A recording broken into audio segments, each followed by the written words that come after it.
Hello guys, magandang araw. Meron pong dinalang e-bike dito sa atin. At ito po ay laging sobrang bilis na daw malobat. Ito po ay hindi lang tayo makatanggi kasi kaibigan natin yung nagpapagawa. Pero, check natin yung battery niya. Kung bakit po tayo nagkakaganon. Ito yung battery niya, 60 volts, 20 ampere.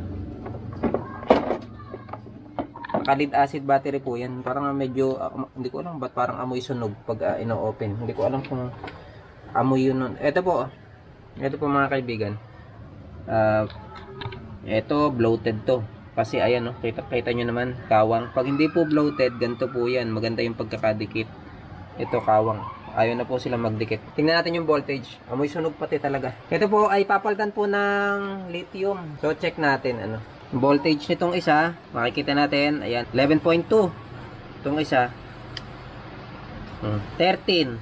Ang layo, parang magandang may battery equalizer, para hindi ganyan.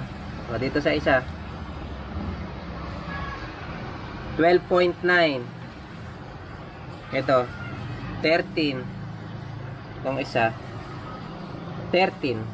So ayan mga kaibigan, bumigay yung isang battery niya, yung nasa dulo.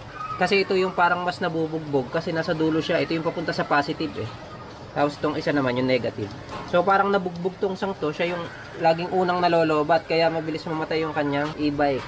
So itong apat pwede pa niya gamitin pang ilaw-ilaw sa kanilang mga bahay. Or kung meron siyang kakilala na merong 48 volts na battery para sa e-bike, pwede gamitin to apat, 48 volts. Pero itong isa, wala na talaga, babay na talaga tong isa.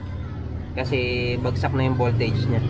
Yan po ang pangit pagka walang battery equalizer kasi dapat sabay-sabay sila lobat Ang nangyari dito, yung isa lobat na, yung iba full charge pa.